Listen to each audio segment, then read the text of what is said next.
back about 1997, I wrote that the Ruscha 313 was not only an iconic form, but as such really represented the beginning of the golden age of design for West German pottery. Well, time has proven that I was both right and wrong, because shortly after that, the realization came that they changed the shape. There were two Ruscha 313 shapes, and it hadn't gotten talked about. I don't know how much it had gotten noticed, but that raised the questions of why they made the change and when they made the change. I think why is pretty easy to guess, although we don't have information. The when, that got a lot trickier because, well, some false assumptions led me astray. I'll cover all of that and maybe a bit more after I say this is Teak Talking, where I will cover all sorts of different subjects with a focus on East and West German pottery, maybe a focus on enunciation. We'll see. But hey, all types of pottery, glass, and other subjects may be covered. Please check out some of the other videos. And remember to share, subscribe, click the thumbs up button, make comments, click the notification bell, and tell your friends, and come back frequently. Now, oh, by the way, I am Forrest Poston. I may have a clue what I'm talking about. I may not. Maybe I do. Ruscha 313. Well, that original shape, designed by Kurt Tschoerner, introduced in 1954, and just sleek, whimsical, beautiful. Looks like it's kind of leaning forward, straining as it runs with the wind blowing against it. I mean, it's just a great design. And then they changed it. And if you just kind of imagine taking the original form and pulling it upwards so that that forward lean is gone, curve of the neck is different, the opening of the mouth is bigger, the handle is not flared back as much. All of the whimsical elements, all of the sleekness are gone, the modern quality. And, well, I mean, it's really kind of strange. Then looking, it's, well, what you find most in the original form are the early glazes, like, Milano, the Ngobi decorations, particularly fish, and a few others. There's a really nice two-tone blue, very soft, texture, different from a later version of the two-tone blue. And you don't see these in large numbers, but significant numbers. And then all of a sudden, you're seeing far greater numbers of the modified shape, and in the volcanic glazes and some of the fancy glazes. And I mean, we're talking some very beautiful glazes. The form isn't as nice, but some of the glazes are just amazing. Some very subtle work that doesn't get near the recognition it should. And based on that, my guess was that they changed the shape in the early 60s, say 1962 to 64.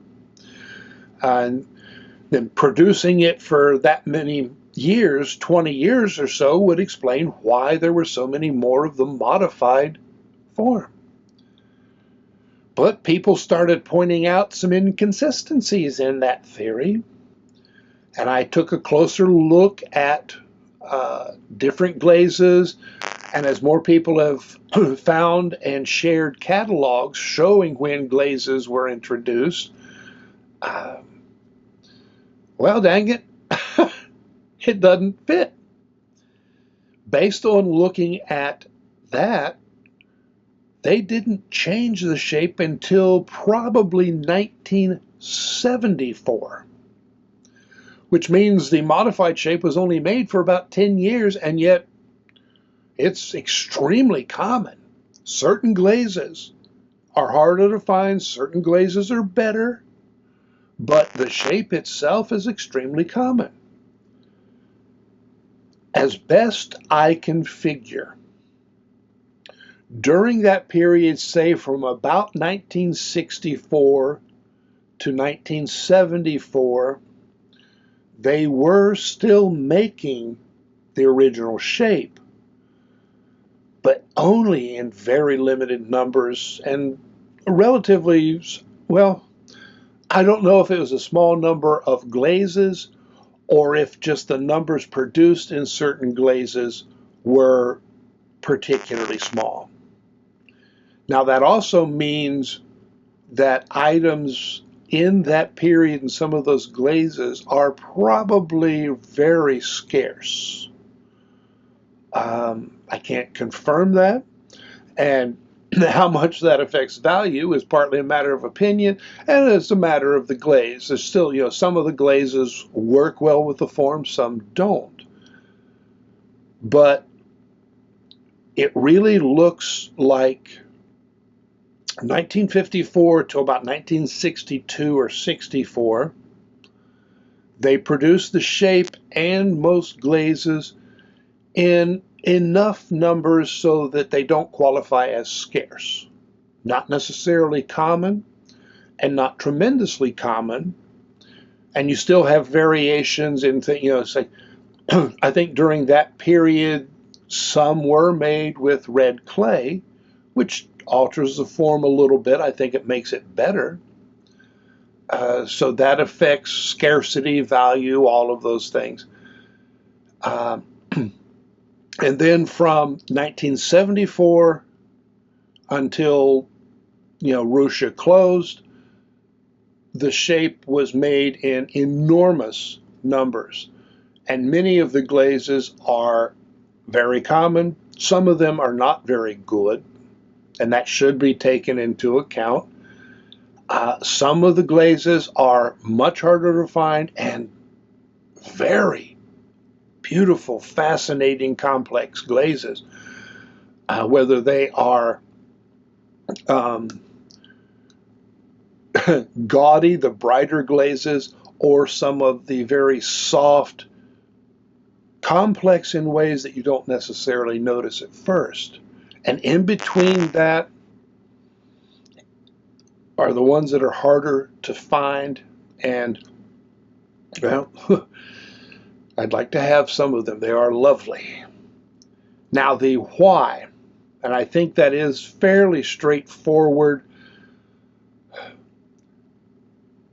You could argue that the original 313 form should never have been designed, because there are a number of angles that you could predict trouble when it comes out of the glaze.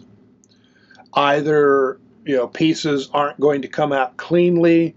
There's going to be a lot of areas that need hand work to smooth out, because, molded pieces do, if they're high quality, they get hand sanded and such to, smooth out mold lines and other problem areas. And that design was going to have a lot of problem areas, and some of those tight corners, like underneath where the handle attaches to the top, those would be very hard to work on. And I think the original handle was probably more fragile and prone to breakage.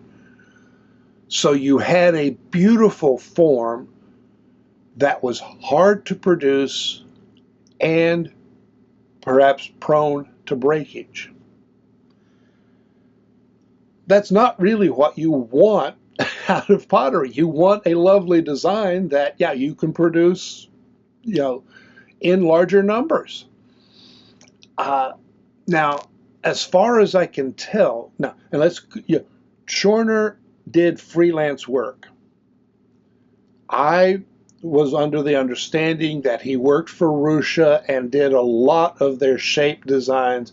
That does not seem to be the case. That seems to be one of the numerous errors in early research, and I apologize for passing that along without confirming it. That source of information has not proven to be reliable. A lot of things to correct. But Tschoerner did create the 313 original form, but I think he really has more of a background in glass.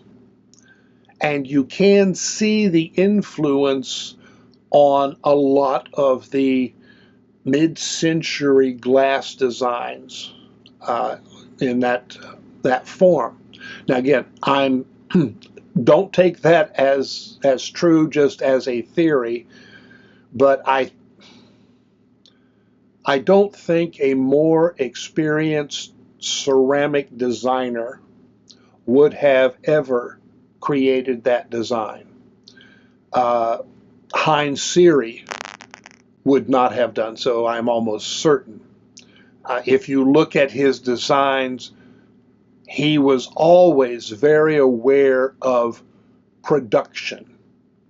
His designs were designed to be produced in large numbers,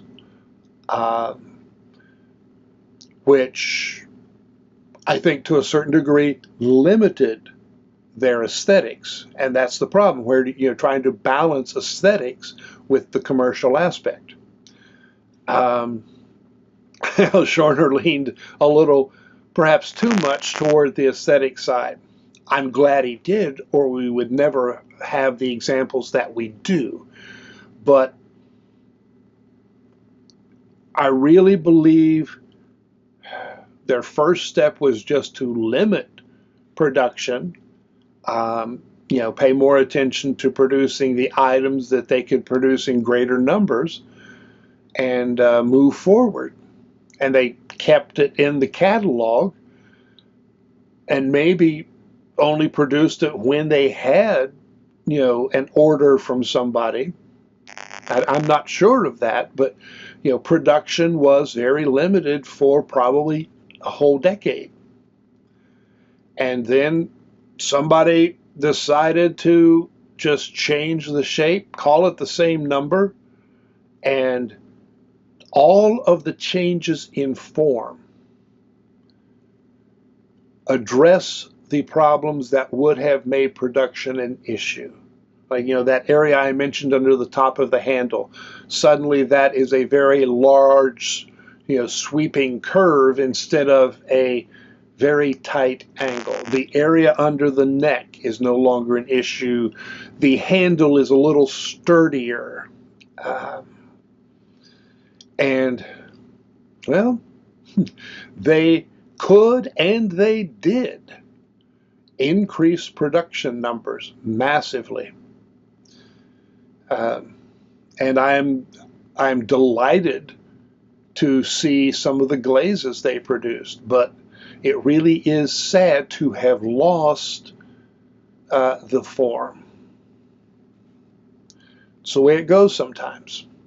It is what we call commercial art pottery, and if you don't pay enough attention to the commercial side, you can't, stay in business to worry about the art side of things.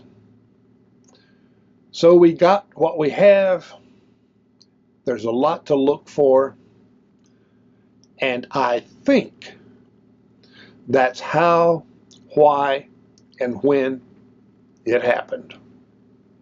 Thanks for watching. I'll be doing more videos, and come back. I'll talk to you then. So long.